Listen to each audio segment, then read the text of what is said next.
Hello बच्चों, आइए इस प्रश्न को देखते हैं। प्रश्न में हमसे पूछा गया है कि निम्न में से किस विधि से एनिलीन को नहीं बनाया जा सकता है, और यहाँ पर हमें चार भिन्न भिन्न विकल्प दिए गए हैं। सबसे पहले हम बात करेंगे प्रश्न से संबंधित मुख्य अवधारणा के विषय में। मुख्य अवधारणा जो कि संबंधित होगी एनिलीन एनिलीन के निर्माण के संदर्भ में, निर्माण के संदर्भ में।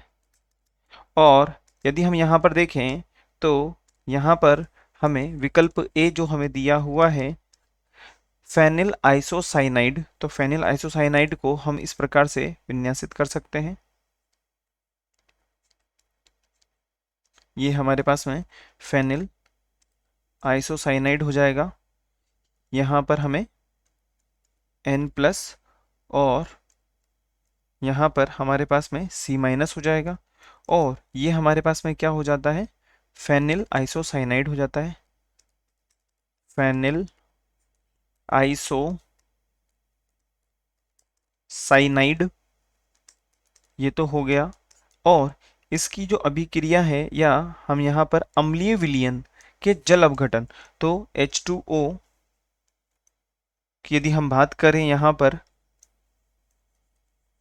H2O, तो यहाँ पर हमें क्या मिलेगा, हम यहाँ पर ये हमारे पास में ये वलय बनानी पड़ेगी हमें, और बनाने के बाद में यहाँ पर इस प्रकार से, तो हम देख पा रहे हैं NH इसके साथ में जुड़ जाएगा, और ये क्या हो जाएगा, CHO हो जाएगा, जो कि क्या कहलाता है, N फेनिल फार्महेल्डिहाइड हो जाएगा। फार्मेल्डिहाइड फार्महेल्डिहाइड हो जाएगा। और यदि हम यहाँ पर देखें तो H3O प्लस के साथ में अगर हम इसकी अभिक्रिया कराते हैं, तो अब हमारे पास में एनिलीन बन जाएगा, अर्थात यहाँ पर हमारे पास में NH2 आ जाएगा। यहाँ पर हमारे पास में NH2 जो कि हमें वांछित रूप में चाहिए था, यहाँ पर इस प्रकार से, यहाँ पर इस प्रकार से, यहाँ पर इस प्रकार से, और इसे क्या कहा जाएगा, एनिलीन कहा जाएगा।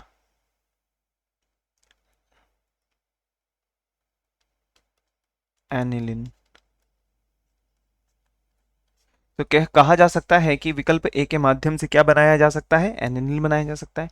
विकल्प बी की यदि हम बात करें तो क्षारीय विलयन में बेंजेमाइड का निम्नीकरण करने से, तो हम यहाँ पर देखते हैं कि किस प्रकार से हम इसको विन्यासित करेंगे। देखिए, ये तो हो जाएगा हमारे पास में प्रश्न में जो दिया हुआ है बेंजेमाइड के बारे में, तो यहाँ पर हम यहाँ पर इस संरचना को इस प्रकार से बना लेते हैं।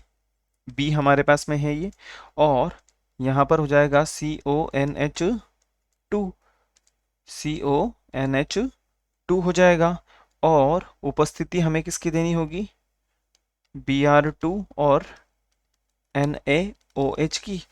तो यहाँ पर हम देखेंगे, यहाँ पर हम देखेंगे कि हमारे पास में NH2, और यदि हम यहाँ पर देखें तो ये हमारे पास में, एक बार इसको इरेज कर देते हैं, एनिलीन का रूप ले लेगा, अर्थात हम कह सकते हैं कि ये भी हमें एनिलीन प्रदान कर देगा। तो विकल्प बी से भी हमें क्या मिल रहा है, एनिलीन मिल रहा है। विकल्प सी के बारे में वापस से हम मूल्यांकन करते हैं। विकल्प सी में हमें क्या दिया हुआ है, देखिए विकल्प सी की यदि हम बात करते हैं तो एथेनॉल में नाइट्रोबेंजीन, तो नाइट्रोबेंजीन को हम यहाँ पर बना लेते हैं, तो नाइट्रोबेंजीन की संरचना ये हमारे पास में हो जाएगी। यदि हम यहाँ पर देखें तो NO2 इस प्रकार से विन्यासित कर देंगे, और ये यहाँ पर इस प्रकार से, ये यहाँ पर इस प्रकार से, ये है। चाहे तो हम यहाँ पर बीच में एक तरीके से गोल भी बना सकते हैं संरचना, तो एक ही बात है। और दिया हुआ है कि H2 और PD के साथ में, तो यहाँ पर हमें H2 एवं PD लिख देना है। तो यहाँ पर हम देखेंगे कि हमें ये जो संरचना है एनिलीन में बदलती हुई दिखाई देगी, अर्थात NH2 हमें यहाँ पर फिर से मिल जाता है। NH2 हमें यहाँ पर फिर से, NH2 हमें यहाँ पे फिर से मिल जाएगा, जो कि एक रूप से कहा जा सकता है कि एनिलीन है। परंतु यदि हम बात करें विकल्प डी के विषय में, तो विकल्प डी में हमें थैलेमाइड दिया हुआ है, जो कि एक प्रकार से कहा जा सकता है कि एनिलीन नहीं बनाया जा सकता, नहीं बनाया जा सकता है। और अब हम बात करेंगे हमारे दिए गए विकल्पों के मूल्यांकन के लिए। तो हमने देखा कि इससे भी बनाया जा सकता है, तो ये हमारा विकल्प नहीं होगा। इससे भी बनाया जा सकता है, ये भी हमारा विकल्प नहीं होगा। इससे भी हमें एनिल अंत में प्राप्त हो रहा है, तो ये भी हमारा विकल्प नहीं होगा। तो प्रश्न में पूछा गया है कि कौन नहीं बना सकता, तो विकल्प टी, थैलेमाइड के पोटेशियम लवण को क्लोरोबेंजीन के साथ क्रिया करके तत्पश्चात NaOH के जलीय विलयन में जल अपघटन कर के द्वारा इससे एनिलीन को प्राप्त नहीं किया जा सकता। अर्थात हम कह सकते हैं अतः विकल्प डी हमारा वांछित एवं सही उत्तर होगा। आशा है आप इसे अच्छी तरह समझ गए होंगे। धन्यवाद।